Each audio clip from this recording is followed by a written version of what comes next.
Scholars को लिया जो बहुत नॉलेजेबल थे, जिनको बहुत ज्ञान था, उनको लिया गया, ठीक, और उन्होंने केस स्टडी किया। The study was titled awareness towards the impact of festivals on ecology. और ये स्टडी किस चीज की थी? अवेयरनेस फैलाना। किस चीज के ऊपर? Towards the impact of festival. लोग फेस्टिवल मना रहे हैं और फेस्टिवल मनाने के बाद जो इकोलॉजी है उस पर इन फेस्टिवल के मनाने का क्या इफेक्ट आ रहा है, ठीक, इसके ऊपर इन्होंने केस स्टडी किया। तो उन्होंने कई सारे क्वेश्चंस पूछे होंगे, उन क्वेश्चंस के आंसर्स किए होंगे, अलग अलग लोगों ने अलग अलग आंसर्स दिए गए होंगे, राइट। तो समझ में आ गया? पहला वाला पैराग्राफ मुझे कमेंट सेक्शन में आंसर करके बता दो। तो क्या क्या पॉइंटर्स आपको समझ में आए? पहले वाले पैराग्राफ से क्या क्या आप लोगों ने समझा? मुझे कमेंट सेक्शन में आंसर करके बताओ। पहले पैराग्राफ से आप लोगों ने क्या क्या समझा? फेस्टिवल एक सिक्के के दो पहलू को डिफाइन करता है, पॉजिटिव भी है और नेगेटिव भी है। पॉजिटिव है क्योंकि हम लोग खुशियां मना रहे हैं, हंस खेल रहे हैं, अपनों से मिल रहे हैं, रिलेशंस को अच्छा कर रहे हैं। नेगेटिव कहाँ पे है? पोल्यूशन फैला रहा है, ठीक है, चाहे वो एयर पोल्यूशन हो, वाटर पोल्यूशन हो या फिर नॉइज पोल्यूशन हो, ठीक। जैसे एज आई टोल्ड यू, पटाखे फटते हैं तो एयर पोल्यूट भी होती है और नॉइज पोल्यूशन भी होता है ना, दोनों चीजें। तो यहाँ पर लोगों को अवेयर करने की जरूरत है। अवेयर क्यों करने की जरूरत है? क्योंकि इकोलॉजिकल बैलेंस मेंटेन करना है। तो इसके लिए क्या किया गया? एक स्टडी किया गया जो कि बड़े बड़े स्कॉलर ने किया इंडिया की एक एस्टीम यूनिवर्सिटी से, ठीक। ये वाला पैराग्राफ समझ में आ गया? पैरा फर्स्ट बताओ, क्लियर है? इसका एक एनालिसिस दे सकते हो, ओवरऑल व्यू दे सकते हो पॉइंटर्स में। रेज्यूमे वर्ड भी यूज करते हैं, उसका मतलब भी यही होता है बायोडेटा, बायोडेटा या सीवी। लेटर में बायोडेटा या सीवी बोलते हैं उसको।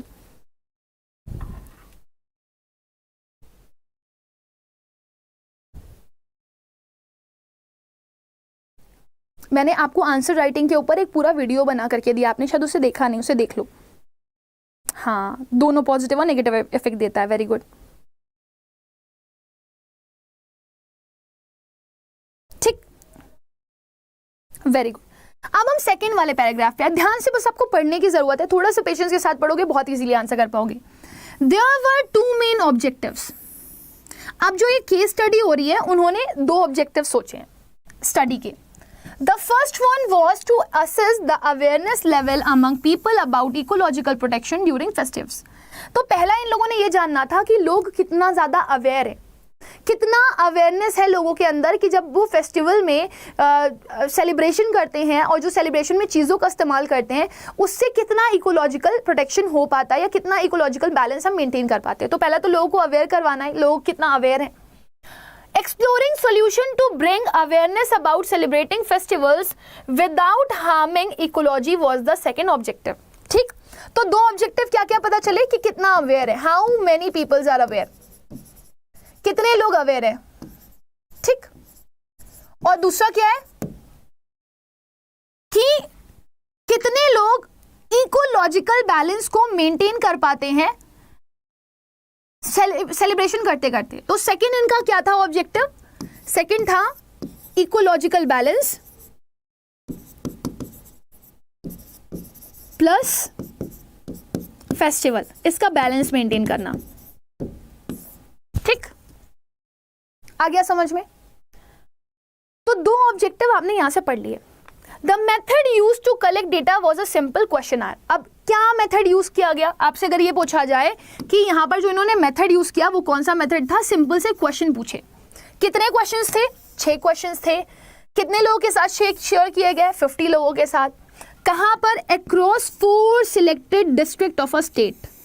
और ये स्टेट कहाँ का है? सदर्न रीजन का। आप देखो फैक्ट्स आप सिलेक्ट कर लो। इंडिया के सदर्न रीजन के स्टेट के 4 डिस्ट्रिक्ट को चूज किया गया जिसमें से 50 लोगों का रिस्पॉन्स लिया गया और क्वेश्चन कितने पूछे गए? 6, ठीक है। और इसका नीड क्या था? इससे लोगों की क्या पता करनी थी कि कितने लोग अवेयर है फेस्टिवल्स को लेकर के कि फेस्टिवल पोल्यूशन क्रिएट कर रहा है या नहीं कर रहा है, इकोलॉजी पर क्या इफेक्ट पड़ रहा है। दूसरा, कितने लोग बैलेंस मेंटेन कर पाते हैं, इकोलॉजिकल और फेस्टिवल मेंटेन कर पाते हैं दोनों, कि फेस्टिवल भी मनाते रहो और इकोलॉजिकल बैलेंस भी क्रिएट होता रहे, कितना पता है लोगों को, ठीक। क्लियर हो गया? बताओ मुझे सेकंड वाला पैराग्राफ। फर्स्ट वाला पैराग्राफ तो हो गया था, सेकंड वाले का ओवरव्यू दो जल्दी से कमेंट सेक्शन में। अरे मैम लेटर में रेज्यूम का वर्ड्स काउंट करता है, प्लीज टेल मी। नहीं बेटा, रेज्यूमे का वर्ड लिख सकते हो आप, लेकिन बेटर रहेगा अगर आप सीवी लिखो और बायोडेटा लिखो। रेज्यूमे तो आप लोग बोल देते हो, लिखना मत इसको, क्योंकि अभी तक जितने भी आपके जो सैम्पल पेपर्स आए हैं उसमें यही बोला है उन्होंने, अटैच सीवी या फिर अटैच बायोडेटा। रेज्यूमे वर्ड भी यूज करते हैं लोग, लेकिन आप यही यूज करना, because these words are more frequent.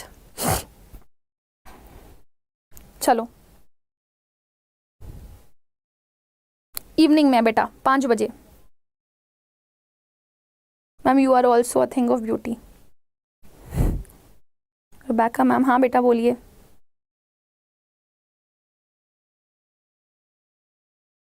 बताओ जल्दी से, क्या समझ में आया ये वाले पैराग्राफ से क्या समझ में आया आपको? केस स्टडी में क्या क्या चल रहा है, ठीक है। इंडिया का कौन सा रीजन है, सदर्न रीजन है, और इंडिया के सदर्न रीजन के स्टेट के कितने डिस्ट्रिक्ट लिए गए 4, कितने रिस्पॉन्स आए 50, और कितने क्वेश्चन पूछे गए थे 6, जिसके 2 ऑब्जेक्टिव थे। पहला ऑब्जेक्टिव लोगों को अवेयर करवाना, और दूसरा क्या वो बैलेंस मेंटेन, लोग अवेयर है कि नहीं है, और दूसरा बैलेंस मेंटेन कर पा रहे हैं कि नहीं कर पा रहे हैं, फेस्टिव भी मना रहे हैं और इकोलॉजिकल बैलेंस भी मेंटेन कर रहे हैं। हाँ वेरी गुड, ओवरव्यू देते रहा करो ताकि पता चलता रहे मुझे आप लोग समझ रहे हो गया। लाओ देख लो आंसर, देख लो लोग। First thing is awareness among people about festival and, very good, awareness है कि नहीं है। और दूसरा बेटा वो ऑल टोटल आपके जो 100 में से 33% पासिंग मार्क्स माने जाते थे ना, वही है। और अभी आपने देखा होगा बीच में न्यूज आई थी सीबीएसई की तरफ से कि अगर कोई बच्चा टर्म 1 दे रहा है, टर्म 1 में उसके सब में अच्छे मार्क्स हैं, और अगर उसका आउट ऑफ 100 जोड़ा जाए तो उसके टर्म 1 के ही मार्क्स मिला करके उसके 33% मार्क्स आ रहे हैं, तो उसे टर्म 2 देने की जरूरत नहीं है, ठीक है। तो इससे आपका रिजल्ट, एकेडमिक रिजल्ट खराब भले ही हो जाए, लेकिन आप पास हो जाओगे 10th और 12th में। तो ये काम करना नहीं था, टर्म 2 देना था, क्योंकि आपको अगर मार्क्स बढ़ाने हैं तो। मैम आप ही कुछ बताइए, मेरे पास सारे ऑप्शंस हैं। कौन से ऑप्शन है बेटा? हाँ very good, awareness and ecological balance with the celebration of the festival. अब ये हो गया, फर्स्ट क्लियर हो गया, सेकंड क्लियर हो गया, थर्ड पे आते हैं। The research began by understanding the socio economic condition of the respondents. अब रिसर्च को शुरू किया गया समझते हुए कि इंसान की सोशल और इकोनॉमिकल कंडीशन कैसी है। Before sharing the questionnaire, once the responses were received, the data collected was tabulated. तो अब इन्होंने कुछ आउटकम या उसका रिजल्ट निकालना था, इससे पहले एक डेटा शेयर किया, तो हम लोग वो डेटा को ध्यान से पढ़ेंगे। तो इसमें एज सच कुछ नहीं है, बस लोगों के व्यूज को पढ़ा गया और उसको समझने की कोशिश करी गई। अब देखो चार्ट पढ़ते हैं हम लोग, कौन कौन से क्वेश्चन है, first, second, third, fourth, fifth और ये सिक्स्थ, 6 क्वेश्चन है, ठीक। इसमें क्वेश्चंस पूछे गए हैं और यहाँ पे यस, नो और कांट से में आपको ऑप्शन दिया गया है कि कुछ भी हो सकता है। कुछ लोग हाँ में आंसर देंगे, कुछ लोग नहीं में आंसर देंगे, और कुछ लोगों का एक कोई अवेयरनेस ही नहीं है, मतलब उसमें उन लोगों की कोई राय नहीं है, ना हाँ में बोलना चाहते हैं ना में बोलना चाहते हैं। पहला क्वेश्चन है, do you feel that bursting cracker is a must during festivities. मैं आप लोगों से पूछना चाहती हूँ, आपको क्या ऐसा लगता है कि फेस्टिवल में क्रैकर बस्ट करना इज नेसेसरी, करना ही करना चाहिए? आप लोग मुझे कमेंट सेक्शन में आंसर करके बताओ आप लोग क्या सोचते हो। और यहाँ पे देखो यस में 46% ने कहा हाँ बिना क्रैकर्स के तो फेस्टिवल महसूस ही नहीं होता। ज्यादातर लोगों ने नो में आंसर दिया कि नहीं कोई जरूरत नहीं है बिना क्रैकर्स को यूज किए, मतलब पटाखे, जो पटाखे वगैरह होते हैं ना आपके, पटाखे और बम ये सब जो छुड़ाए जाते हैं आपके फेस्टिवल्स में, तो उनकी ज़रूरत है। तो यस 46 थे, नो 54 थे, और ऐसा नहीं था, लोग अवेयर थे क्रैकर्स के बारे में, इसलिए कांट से में किसी ने भी अपना रिप्लाई नहीं दिया। बच्चे कह रहे हैं नो मैम, कुछ कह रहे हैं यस मैम, कुछ कह रहे हैं नो मैम। तो जो पटाखों को एंजॉय करते हैं, जिन्हें लगता है बिना पटाखे के फेस्टिवल है ही नहीं, तो वो अपना आंसर यस में दे रहे हैं। जिनको लगता है नहीं ठीक है बिना पटाखों के भी हम फेस्टिवल मना सकते हैं, वो नो में आंसर दे रहे हैं, ठीक। और कांट से वाला ओपिनियन किसी का नहीं है, क्योंकि हर किसी को पता है कि फेस्टिवल्स आते हैं तो पटाखों को यूज किया ही जाता है। सेकेंड क्वेश्चन देखो, do you think most people abuse environmental resources during celebration of festival. ना बहुत इंपॉर्टेंट क्वेश्चन है, क्वेश्चन को भी समझेंगे। क्या आप ऐसा सोचते हैं या महसूस करते हैं कि ज्यादातर लोग एनवायरमेंटल रिसोर्सेज को अब्यूज करते हैं ड्यूरिंग सेलिब्रेशन ऑफ फेस्टिवल? अब कैसे? जैसे लकड़ी का यूज होता है बहुत ज्यादा, प्लास्टिक्स बहुत ज़्यादा यूज़ होने लगती हैं, पटाखे बनाने के लिए बहुत सारी चीज़ों का यूज़ किया जाता है जिससे पोल्यूशन क्रिएट होता है। तो क्या हम हमारे जो इन्वायरमेंट है उसको डिस्ट्रॉय कर रहे हैं, उनका बुरा इस्तेमाल कर रहे हैं? जैसे अब होली का एग्जाम्पल दो, होलिका में होलिका दहन होता है, होली में होलिका का दहन होता है, राइट? तो उसमें लकड़ी का इस्तेमाल किया जाता है। अब कोई भी फेस्टिवल ले लो आप, हम लोग ईद आती है, बकरीद आती है, सामान खरीदने जाते हैं तो बहुत सारी भर भर के पॉलिथिनों में सामान आता है ना। क्रैकर्स भी कागज वागज इन सब चीज़ों के बनते हैं। राइट। तो यहाँ पर बोल रहा है कि आप बताओ कितने ऐसे लोग हैं कि आपको सच में ये सोच में लगता है कि हम लोग एनवायरमेंटल रिसोर्सेज का अब्यूज करते हैं, गलत इस्तेमाल करते हैं वाइल सेलिब्रेटिंग दी फेस्टिवल। आप मुझे बताओ क्या ये बात सच है? क्या हम लोग चीज़ों की बर्बादी करते हैं, जो एनवायरमेंटल रिलेटेड चीज़ें उनको बर्बाद करते हैं? यस और नो आंसर करके बताना। तो यहाँ पर 72% लोगों ने बोला हाँ और 28 लोगों ने बोला नहीं। आई थिंक ये लोग अनअवेयर होंगे, शायद पढ़े लिखे नहीं होंगे, उन्हें पता ही नहीं है कि वो एनवायरनमेंट को कैसे हार्म कर रहे हैं। लकड़ियाँ बर्बाद करते हैं, पॉलीथीन का एक्सेसिव यूज़ करते हैं, ठीक है, और भी बहुत सारी चीज़ें यूज़ करते हैं जो एनवायरनमेंट को हार्म पहुँचा रही हैं। कांड वाले कोई भी लोग नहीं थे क्योंकि अवेयर सब थे, भाई नुकसान तो होता है, हाँ बोल दिया नहीं बोल दिया। डाउटफुल कोई नहीं था जो अपने काम में बिजी हो और आंसर ही नहीं करना चाहता। What do you think so? Yes ma'am होता है। नेक्स्ट देखो, do you think that celebration and festivities result in uniting people? Now this is the must do question. क्या ऐसा होता है कि जब त्योहार आते हैं तो लोग एक दूसरे से मिंगल होते हैं? अब आज के एरा में अगर आप देखो तो सब लोग कैसे हो गए हैं, सब अपनी अपनी जॉब में बिजी हैं, अपनी अपनी पढ़ाई में बिजी हैं, अपने अपने कामों में इन्वॉल्व हैं। लेकिन जब फेस्टिवल्स होते हैं, जब हमारे यहाँ कोई भी ऐसे त्यौहार आता है, ईद, बकरीद, होली, दिवाली, कोई भी फंक्शन होता है, कोई भी फेस्टिवल आता है, हम लोगों के घर जाते हैं, उनसे इन्वॉल्व होते हैं, उनके साथ बातचीत करते हैं, उनसे मिलते हैं। तो ये बात सच है। आपको ऐसा लगता है कि आप अपने रिश्तेदारों से मिलते हो जब फेस्टिवल्स होते हैं? तो हाँ या नहीं में आंसर करना। तो 64% लोगों ने बोला हाँ भाई हम मिलते हैं। 32% बोला अरे क्या करेंगे मिल करके, क्या करना, ठीक है हम तो नहीं मिलता भैया, हम तो घर ही पे मनाते हैं, दिवाली घर पे मनाएंगे, होली घर पे मनाएंगे, पैसा भी खर्च होता है, बर्बादी। ठीक है ना। 4% लोग थे जो कांड से कह लेंगे भैया मेरे को नहीं पता, मैं तो एकदम दुनिया से अनजान बेगाना हूँ क्योंकि मैं कहीं जाता ही नहीं हूँ। No, so I am completely avoidable, ऐसे करके बोल देते हैं क्योंकि उनको दुनिया से मतलब ही नहीं है। तो 4 लोग ऐसे भी थे कि कांड से मुझे नहीं पता, मैं इसमें अपना कोई ओपिनियन नहीं रखता हूँ क्योंकि लोग दिखावा करते हैं जब जाते हैं वो दूसरों के घर, रीयूनाइट तो नहीं हो पाते हैं। तो 4% लोग ऐसे भी थे जिन्होंने कहा कुछ कह नहीं सकते भैया, हो भी जाता है नहीं भी हो जाता है। आप लोगों को क्या लगता है? हाँ PYQ क्वेश्चंस करवाए हैं मैंने कल और अभी और भी करवाऊंगी। Yes festival unite people. कुछ लोग ऐसे भी हैं जो कांड से आंसर करेंगे। बोथ, हाँ तो बोथ वाले कांड से में जाएंगे कि कुछ कह नहीं सकते, हो भी जाता नहीं भी हो जाता। 4th में आते हैं, do you enjoy bursting crackers for amusement? मजा आता है, खुशी होती है जब आप लोग क्रैकर्स बर्स्ट करते हो तो at the time of festives.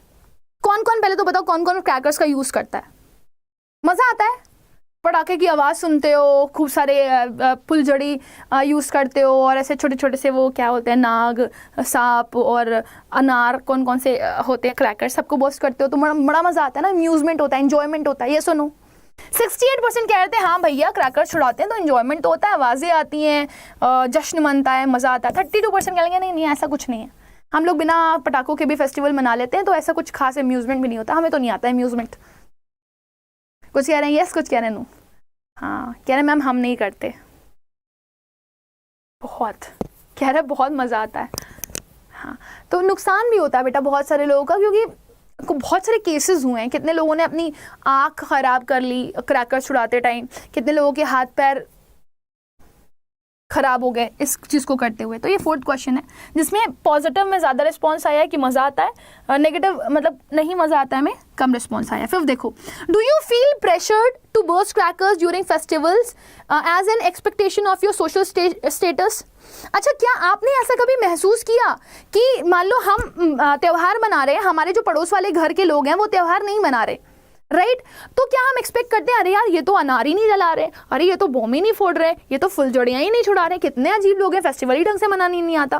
तो क्या आपको ऐसा लगता है कि कभी कभी आप सोसाइटी के प्रेशर में अपने घर में पटाखे लाते हो और फिर एंजॉयमेंट करते हो कि उनके घर में आ गया इसलिए हमारे घर में भी आना चाहिए? Think of this and answer.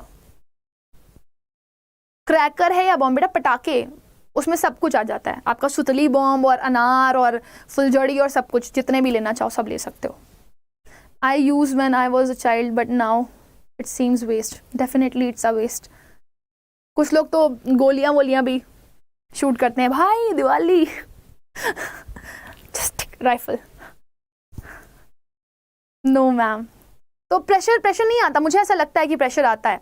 Even ये बहुत सारे लोगों के ऊपर प्रेशर था अपने स्टेटस को बचाने के लिए कि भाई हमारे पास बहुत पैसा है, वरना लोग कहना शुरू करते हैं इनके घर में बताओ पटाखे नहीं छुड़ा रहे, बताओ कैसे आदमी, पैसा ही नहीं है इनके पास, ऐसा ऐसा ऐसा ऐसा करके बोलते हैं। So they don't have money, it's just like that. ऐसे आपको लोग दिखाते हैं इनके पास पैसा नहीं है इसलिए पटाखे नहीं ला पाए, वरना ले आते। तो इस वजह से भी कुछ लोग अपने सोशल स्टेटस को बचाने के लिए भी ये काम करते हैं। इसमें 82 लोगों का आंसर प्लस में आया कि यस भाई ऐसा होता है, सोसाइटी के प्रेशर की वजह से हमें खरीदना पड़ता है। 12 लोगों ने बोला ऐसा नहीं है। 6 लोगों ने बोला पता नहीं, कभी कभी आ जाता है कभी कभी नहीं आता है। तो 6 लोग ये लोग ना, ये नीरस लोग हैं, मोनोटोनस लोग, इनको दुनिया से कोई मतलब ही नहीं है, पता नहीं भैया हो जाता होगा नहीं हो जाता होगा। 6 देखो, are you aware of waste segregation and disposal guidelines for better ecology. अच्छा, ये सबसे इंपॉर्टेंट है। आपको पता होगा, किसी सिटी वाले एरिया में रहते होगे तो ये तो मस्ट डू थिंग हो गई है। बाकी मुझे नहीं पता डिस्ट्रिक्ट्स वगैरह में आते हैं कि नहीं आते। सुबह सुबह 8 बजे या 8:30 बजे के आसपास मेरे घर के बाहर एक गाड़ी वाला आता है गाना गाते हुए, गाड़ी वाला आया घर से कचरा निकाल। एंड आई होप कि आप सबके घर में आता होगा। ठीक, तो यहाँ पर आपसे पूछा जा रहा है कि आप इस बात से अवेयर हो कि जो भी खराब चीजें हैं, वेस्ट चीजें हैं, उनका सेग्रीगेशन मतलब उन्हें सेपरेट करना इज नेसेसरी। डिस्पोजेबल गाइडलाइंस को आप जानते हो जिससे इकोलॉजी बेहतर हो, हमारा एनवायरनमेंट बेहतर हो, साफ सुथरा रहे। तो आप बताओ कितने लोग आप में से अवेयर हो जिनको ये पता है कि डिस्पोजेबल को हमें अलग रखना है, गीला कचरा अलग, सूखा कचरा अलग, और कैसे सेग्रीगेट करना है कचरे को, वेस्ट को। इसमें 56 लोगों को पता था, 40 लोगों को नहीं पता था, और 4% लोगों ने बोला हाँ होता होगा पता नहीं, मेरी वाइफ जी कर देती है, मेरी मम्मी कर देती है, मैं तो इन्वॉल्व नहीं होता। चलो जल्दी से बताओ। बायोडेटा बेटा बॉक्स में रहेगा, जिसने भी क्वेश्चन पूछा ना बायोडेटा मैम बॉक्स में रहेगा, बिल्कुल सही है, बायोडेटा बॉक्स में रहता है।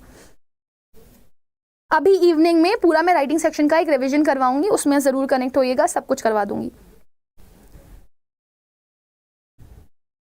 रंग के बिना होली कैसी, होली खेलिए लेकिन वो गुलाल खेलिए, वो वाला कलर मत खेलिए जिससे आपका फेस ही कट जाए। वो गंदा वाला कलर भी आता है ना, केमिकल वाला।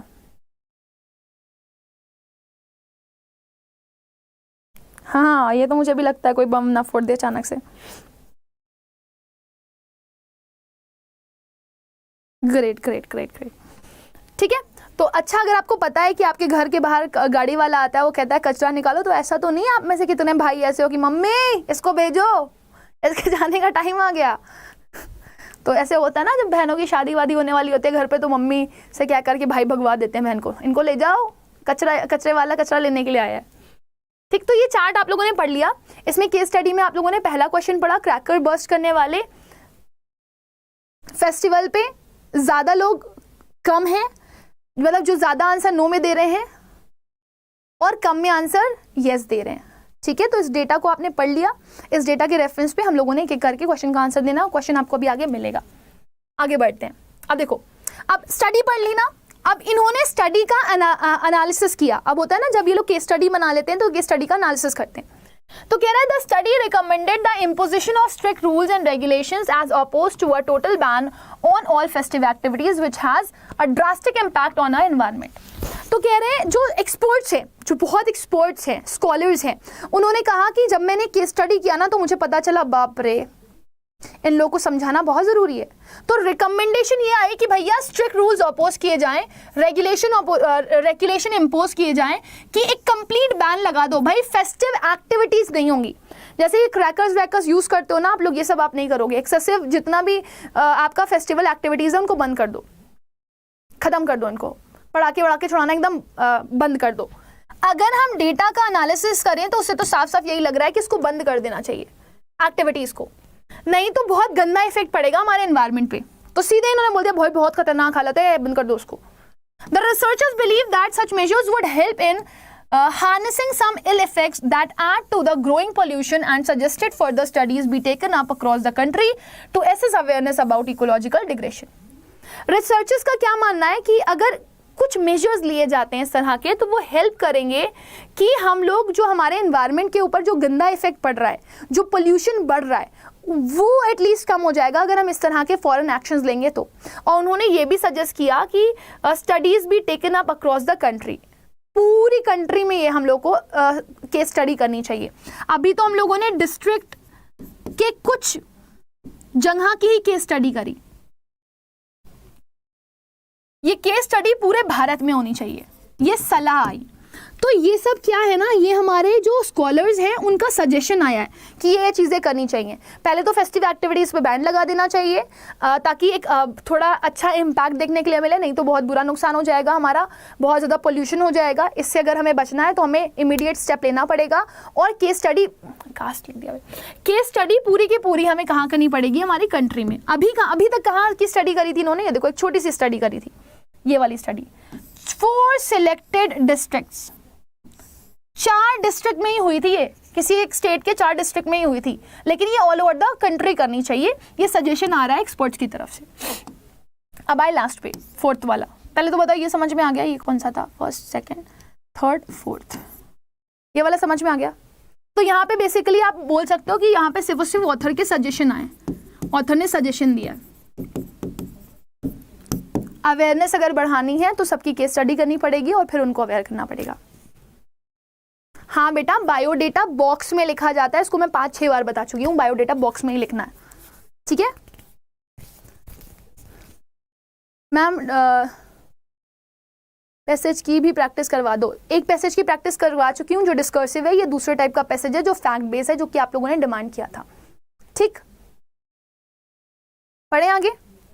The observation made in the study pointed to the environmental groups and eco clubs fighting a losing battle due to city traffic issues, disposal of plastic, garbage dumping and all sort of ecological degradation.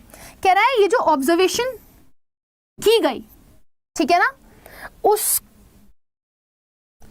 उससे हमें क्या पता चला कि ये जो environmental groups हैं और जो ये eco clubs हैं जो फाइट कर रहे हैं, कौन सी बैटल को फाइट कर रहे हैं, जो कि बस हारती हुई बैटल दिखाई दे रही है। और हार क्यों रही है, एक युद्ध लड़ रहे हैं लोग कि भैया इकोलॉजी को नुकसान ना पहुंचाओ, लेकिन ये एक ऐसी बैटल है जिसमें सबका नुकसान हो रहा है, सबका लॉस हो रहा है, ठीक है।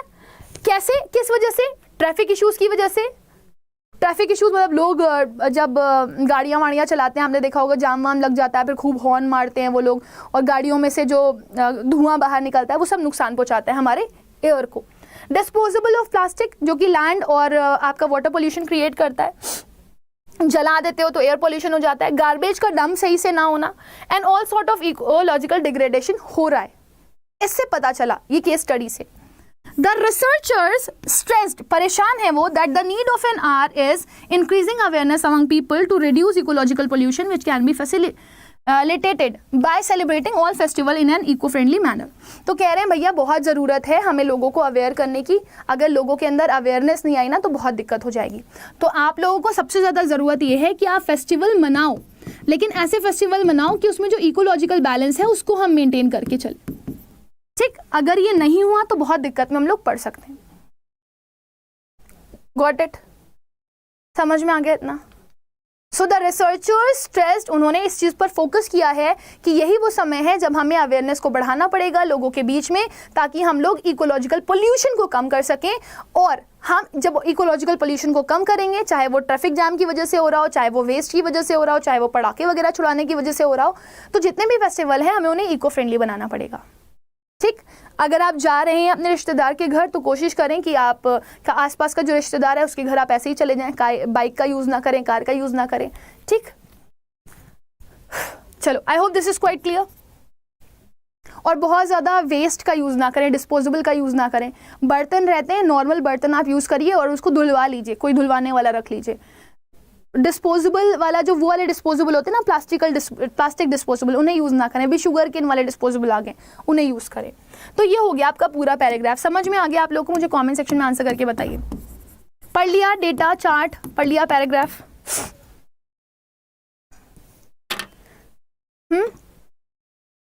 अच्छे से क्लियर हो गया?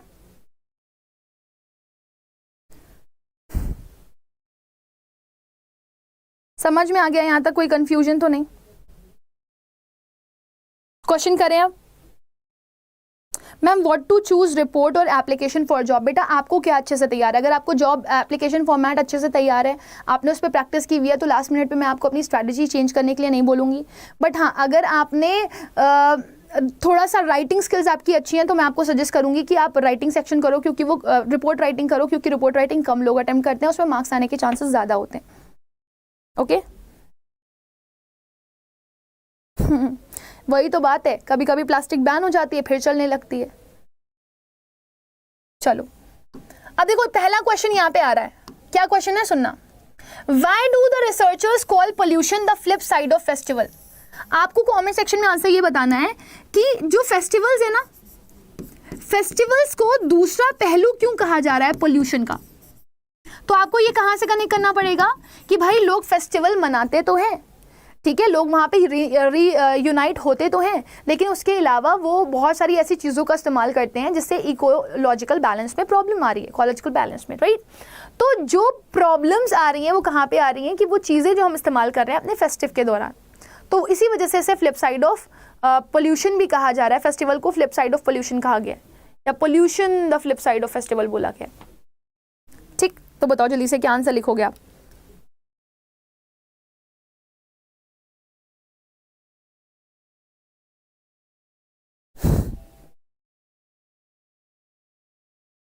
मैम पहले क्वेश्चन पढ़ करके पैसेज पढ़ना है क्या. बिल्कुल नहीं, क्योंकि कभी कभी आप क्वेश्चंस को पढ़ते हो ना बेटा तो आप पैराग्राफ में खो जाते हो. 10 बार आपको पैराग्राफ पढ़ना पड़ता है, तो इसलिए पैराग्राफ को पहले ही पढ़ लो, क्वेश्चन को बाद में पढ़ो. समझ में आया यहां तक. तो क्या लिखेंगे आप आंसर में कि फेस्टिवल्स बट ऑब्वियसली चीज़ है कि वो हमें खुशी देते हैं, जॉय देते हैं, सेलिब्रेशन देते हैं, लेकिन दूसरी तरफ पोल्यूशंस भी क्रिएट करते हैं, क्योंकि हम लोग बहुत सारी ऐसी चीज़ों का इस्तेमाल कर रहे हैं जो पोल्यूशन फैला रही हैं. So how would you write it? Festival are time for rejoicing, but researchers feel that during festival people use uncontrollable ecologically polluting materials. आप चाहो तो इनका एग्जाम्पल भी दे सकते हो, just like crackers, disposables, vehicles इधर उधर जाने के लिए बहुत ज़्यादा इस्तेमाल करते हैं, जिसकी वजह से क्या होता है, इकोलॉजिकल बैलेंस में प्रॉब्लम आती है, which can be said as the flip side of celebration. अब ये सारी चीज़ें क्या क्रिएट करेंगी, पोल्यूशन. ठीक है, डन, समझ में आ गया.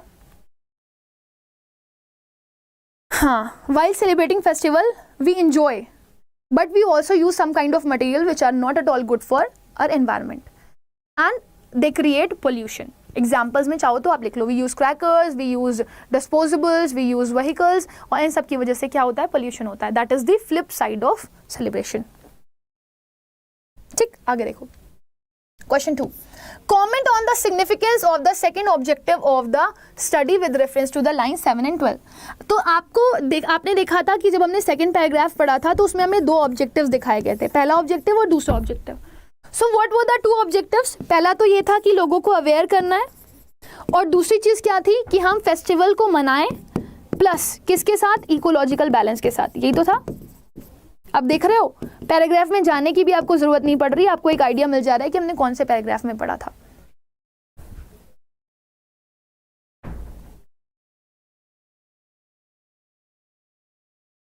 पैराग्राफ से ही आंसर लिखना बेटा, आपका पैराग्राफ में ही तो आंसर दिया गया है, लेकिन आपको थोड़ी अपनी कनेक्टिविटी देनी पड़ेगी. यहाँ पे बोला गया ना, festivals are synonyms with celebration, however festival bring to fore the flip side of celebration. तो फ्लिप साइड सेलिब्रेशन का कैसे है, क्योंकि हम लोग जो चीजें यूज कर रहे हैं वो फ्लिप साइड बना रही है इसको. तो आपको कनेक्टिविटी बनानी पड़ेगी, आपको खुद पढ़ना पड़ेगा, और वो कहाँ से आएगा आपका, वो आपका तब आएगा जब आप इस केस स्टडी को पढ़ोगे. फेस्टिवल्स में जब हम क्रैकर्स यूज करते हैं तो प्रॉब्लम आती है. आगे ये जो यहाँ पर लिखा गया है, ये जो ट्रैफिक इश्यूज आते हैं, डिस्पोजेबल ऑफ प्लास्टिक आता है, गार्बेज डंपिंग आता है, ये प्रॉब्लम क्रिएट करता है. ठीक है, चलो बताओ जल्दी से सेकेंड वाला.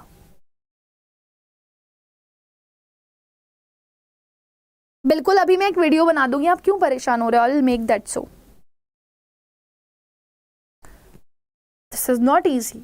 आपको फैक्चुअल पैसेज ऐसा ही मिलेगा, आपका पूरा केस स्टडी का खेल होगा. ठीक है, फैक्चुअल पैसेज बहुत टफ नहीं आते हैं, बट प्रॉब्लम ये होती है ना, हमने कभी उसको प्रैक्टिस नहीं किया होता, इसलिए हमको लग रहा होता है ये बहुत टफ हो सकता है. तो ना ये बहुत इजी है ना बहुत टफ है, सब पढ़ने का खेल है.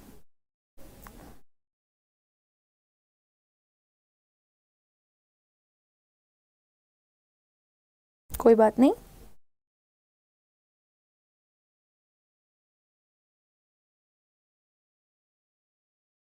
बताइए। हाँ बेटा, कल भी क्लास होगा। तो क्या लिखोगे आप यहाँ पर? द सिग्निफिकेंस यानी कि the importance of second objective of study was to explore solution to bring awareness. अब देखो हमें क्या करना है, हमें ऐसे सोल्यूशन लेकर के आने हैं जो अवेयरनेस अमंग्स पीपल तो फैलाएं about celebration festival without putting the ecology to risk. कि लोगों को हमें अवेयर करना है इस तरीके से कि वो अपना फेस्टिवल भी सेलिब्रेट कर लें और इकोलॉजी को भी नुकसान ना हो। अपनी लैंग्वेज में लिखा, जबकि आप जब पीछे पैराग्राफ में जाओगे तो आपको यहाँ पर डिफरेंट लैंग्वेज में दिया जाएगा। देखो ये देखो, 2 मेन ऑब्जेक्टिव है ना, तो यहाँ से इसका सेकंड ऑब्जेक्टिव शुरू हुआ। Exploring solution to bring awareness about celebrating festival without harming ecology was the second objective. और आप इसको तोड़ के दूसरी लैंग्वेज में लिख दो। The second objective is to explore solution to bring awareness about celebrating festival without harming ecology. Okay done. Third question पे आए, ये हो गया। सेकंड वाले ऑब्जेक्टिव को आपने सेटिस्फाई कर दिया। थर्ड देखो क्या लिखा हुआ है, justify the researchers recommendation for limiting the drastic impact of festival pollution on the environment with reference to line 1621। कह रहे हैं कि आपको जस्टिफाई करना है रिसर्चर्स के रिकमेंडेशन को for limiting the drastic impact of festivals pollutions on the environment with reference to line 1621।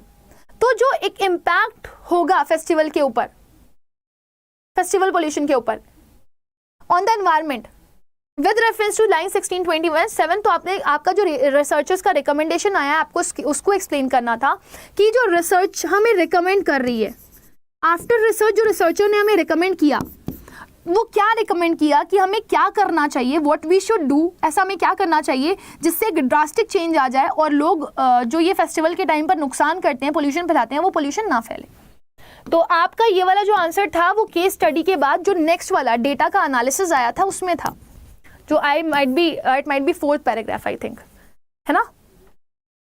बताओ। हाँ लिखना वही होता, बस थोड़ा सा चेंज कर देना ताकि आपको फुल मार्क्स मिले। अगर आप एज इट इज कॉपी कर दोगे तो आपको हाफ ही मार्क्स देगा। ये सीबीएसई की गाइडलाइन है। फेस्टिवल को क्या करने के लिए बोल रहा था वो, पूरी तरीके से जितनी भी फेस्टिव एक्टिविटीज हैं उनको रोकने के लिए बोल रहा था। तो रिसर्चर की रिकमेंडेशन क्या आई कि फेस्टिव एक्टिविटीज को कंप्लीटली रोक दो। दिखाऊं मैं आपको, ये देखो, ये देखो, द स्टडी रिकमेंड, तो ये किसने रिकमेंड किया, ये रिसर्चर्स ने ही तो रिकमेंड किया होगा ना।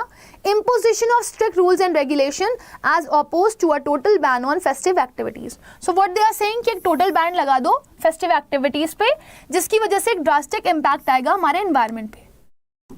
ठीक है, अगर आपको पता हो तो ड्यूरिंग लॉकडाउन ये चीज हुई थी, बहुत सारी एक्टिविटीज रुक गई थी जिसकी वजह से पूरा का पूरा हमारा एनवायरमेंट बहुत तेजी से एक अच्छा पॉजिटिव चेंज देखने के लिए मिला था। तो how would you right, the researcher recommended enforcement. यहाँ पे देखो मैंने एनफोर्समेंट वर्ड यूज किया है, वहां पे इम्पोज वर्ड था। और drastic rules for governing environmental protection during festival instead of outrightly banning them. This will at least mitigate the harmful effects of festivals on the environment. तो वो यहाँ पे बोल रहे हैं कि जो फेस्टिव एक्टिविटीज हैं उनको रोक दो। फेस्टिवल मनाना ना बंद करें लोग, लेकिन फेस्टिवल एक्टिविटीज को रोक दें तो इससे काफी ज्यादा असर देखने के लिए हमें मिलेगा। ठीक है, हाँ समरी में पूरा कंप्लीट बता दूंगी आप लोग को, डोंट वरी। हाँ वेरी गुड, जल्दी से बताइए।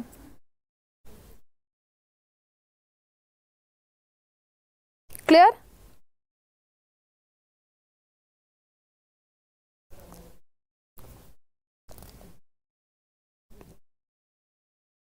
फेस्टिवल को ही मनाना बैन ना कर दें हम लोग, हमें क्या करना है, उनकी एक्टिविटीज को बैन करना है, सीधे फेस्टिवल खत्म नहीं करने। तो इससे क्या होगा, इससे कम से कम जो है मिटिगेट हो जाएगी। मिटिगेट का मतलब होता है कम करना, जो हार्मफुल इफेक्ट्स हैं फेस्टिवल के एनवायरनमेंट के ऊपर वो कम हो जाएंगे।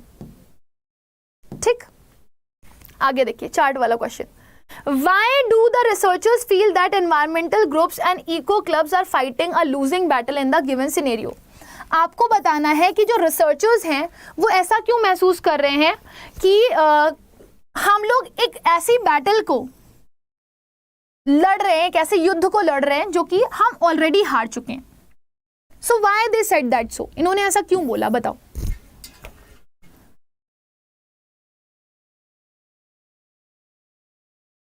नहीं बेटा, ये तो मैं आपको समझा रही हूँ, इस वजह से आपको टाइम लग रहा है। जब आप अपने आप करोगे तो इसको कोई भी टाइम नहीं लगेगा, मैं आपके साथ डिस्कस करके कर रही हूँ ना। Very good. नहीं, एक्सट्रैक्ट बेस्ड क्वेश्चन नहीं आएंगे।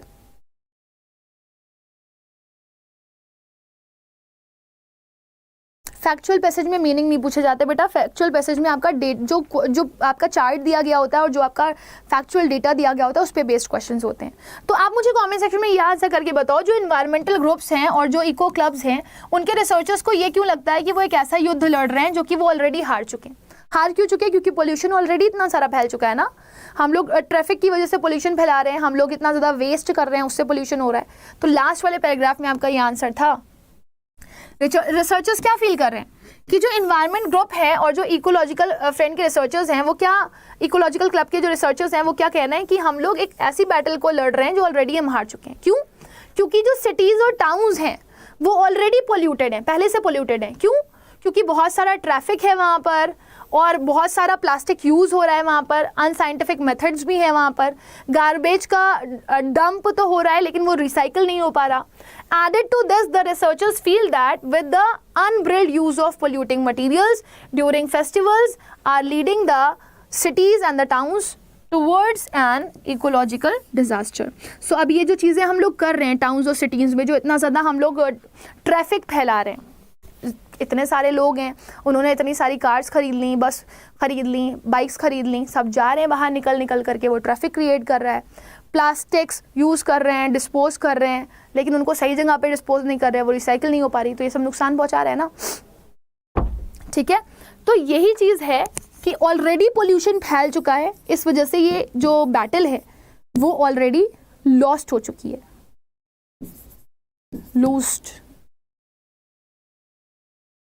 Losing battle. ठीक, आगे आते हैं नेक्स्ट क्वेश्चन पे। Even though a larger number of people say no to bursting crackers than those who says yes, festival pollution persists. How does evidence from table first support this statement? मुझे comment section में answer करके बताना आप लोग, ठीक है। कह रहा है जो नंबर ऑफ पीपल हैं जो ये कह रहे हैं बर्स्टिंग क्रैकर्स में यस या नो, तो आपने जब डेटा देखा होगा तो बर्स्टिंग क्रैकर्स में यस कहने वाले लोग ज्यादा थे कि नो कहने वाले लोग ज्यादा थे। अभी मैं आपको डेटा दिखा देती हूँ, ठीक। तो आपको यहां पर उसके हिसाब से आंसर करना है, how does evidence from table first support this statement, कि जो हाँ कहने वाले लोग हैं वो कम हैं और ना कहने वाले लोग ज्यादा हैं। तो आपको जस्टिफाई करना है कि कौन सा डेटा कितना बोल रहा है, ठीक है। आप इधर आ जाओ। बर्स्टिंग क्रैकर्स वाला स्टेटमेंट कौन सा था? फर्स्ट वाला ही था ना। Do you feel that bursting crackers is must during festivities? तो यहाँ पे यस बोलने वाले ज्यादा हैं कि नो बोलने वाले ज्यादा हैं? बताओ, हु आर मोर? यस बोलने वाले ज्यादा हैं कि नो बोलने वाले ज्यादा हैं? बताइए, जल्दी से बताइए। एग्जाम जल्दी से आंसर करके बताइए। यस बोलने वाले लोग ज्यादा हैं कि नो बोलने वाले लोग ज्यादा हैं? नो बोलने वाले ज्यादा है ना। तो आप ये आंसर कर सकते हो ना कि इस डेटा के अकॉर्डिंग, इस चार्ट के अकॉर्डिंग, जो बर्स्टिंग क्रैकर्स पे एक्सेप्टेंस देने वाले लोग हैं वो कम हैं और जो नहीं यूज कर रहे हैं वो ज्यादा हैं। सो आपको प्लस और माइनस में अपने आंसर को लिखना पड़ेगा। तो आप डेटा का एनालिसिस लिख सकते हो। यहाँ पर कौन सा क्वेश्चन था हमारा? 5th क्वेश्चन था। हम लिखें इसको। The evidence in table first clearly points to the fact that a majority of people are aware of environmental concern that come up on bursting crackers. अब देखो, बहुत सारे लोग इस चीज से अवेयर हैं कि क्रैकर बर्स्ट करना एनवायरमेंटल के लिए नुकसान पहुंचाएगा, मतलब एनवायरमेंट को नुकसान पहुंचाएगा। But an overriding fraction of the people do burst crackers as they feel bursting crackers is directly related to their prestige in the society. तो पहला वाला ऑप्शन के अकॉर्डिंग देखो तो हमें उससे क्या पता चलता है कि लोग अवेयर हैं, राइट। पहले वाले अगर हम डेटा के अकॉर्डिंग देखें तो उससे हमें क्या पता चलता है कि लोग अवेयर हैं, लोगों को पता है कि हमें क्रैकर बर्स्ट नहीं करना चाहिए। बट यहाँ पर अगर एक और क्वेश्चन पे जाओ तो फिफ्थ वाला क्वेश्चन क्या कह रहा है, do you feel pressure to burst crackers during festives as an expectation of your social status. Social status के हिसाब से देखा जाए तो लोग क्या करते हैं, अपने सोशल स्टेटस को मेंटेन करने के लिए क्रैकर्स को ज्यादा बर्स्ट करते हैं। तो इससे कनेक्टिविटी क्या बन रही है, इससे कनेक्टिविटी ये बन रही है कि ऐसा नहीं है कि लोगों को पता नहीं है कि क्रैकर बर्स्ट करना गलत चीज है, लेकिन फिर भी लोग क्रैकर इसलिए बर्स्ट करते हैं क्योंकि वो उनकी सोसाइटी की स्टेटस को मेंटेन करता है। So with the reference of the first question and the second question, first question और सेकंड क्वेश्चन के डेटा के रेफरेंस से आप ये आंसर दोगे कि आपको क्लियरली क्या पता चलता है। ठीक है, तो अवेयरनेस है लोगों के अंदर, लेकिन वो अपने सोशल स्टेटस को मेंटेन करने के लिए क्रैकर्स को क्या कर रहे हैं, बर्स्ट कर रहे हैं। और वही चीज आपको यहाँ पर मेंशन करी गई है, this they know but they are doing that so because of their prestige. Done, समझ में आ गया इतना सभी लोगों को? ठीक, आगे बढ़ जाते हैं, नेक्स्ट पे आते हैं सिक्स क्वेश्चन पे। What purpose does the consent column serve in the questionnaire. Consent का क्या यूज है, आपको क्या लगता है कांसे किस लिए होता है? जब कोई चार्ट बनाया जाता है तो उसमें कांसे का ऑप्शन क्यों रखा जाता है? कैन एनीवन टेल मी?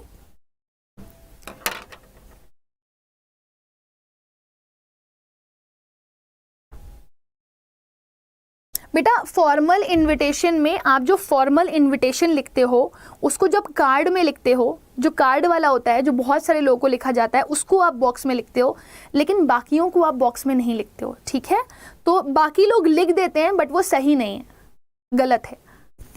तो सब कुछ आप बॉक्स में मत लिख करके आना।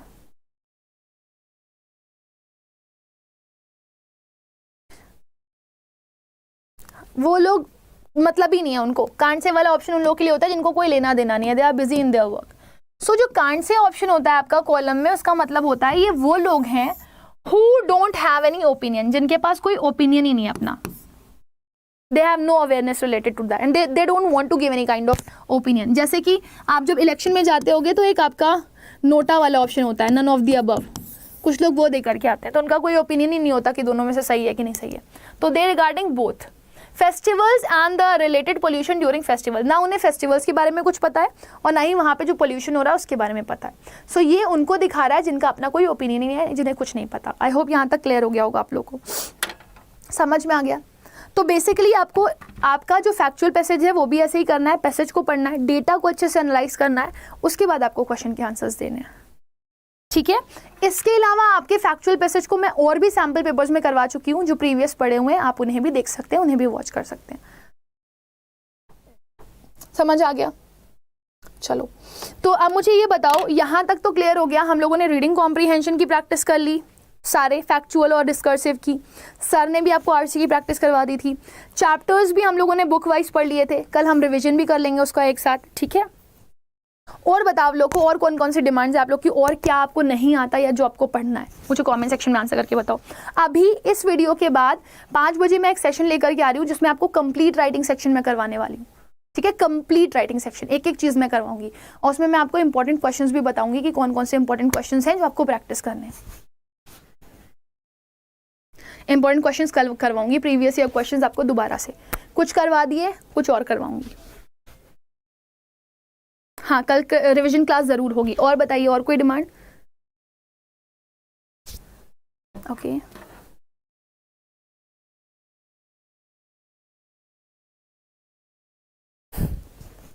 और कोई आपका जो कंफ्यूजन, कोई doubt?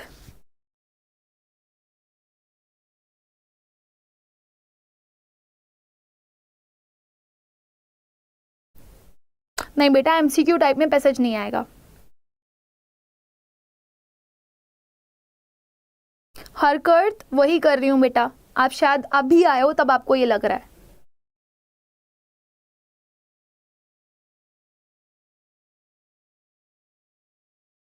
Okay,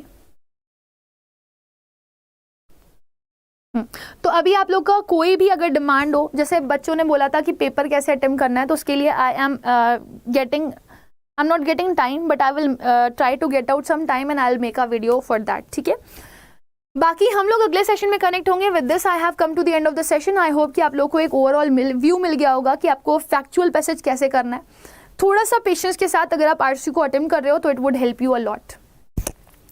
rest everyone, I am ending this session. Important questions मैं करवा दूंगी, do not worry for that.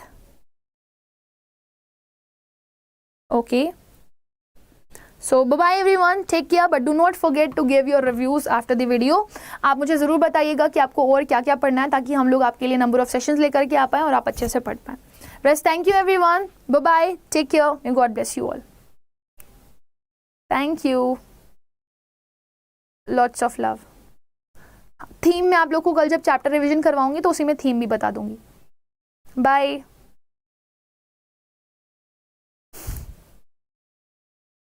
पर चैप्टर्स मैंने रिवीजन क्वेश्चंस करवाए हुए हैं, आप अगर सर्च करोगे वीडियोस को तो आपको मिल जाएंगे, do not worry for that. Bye, take care, good night.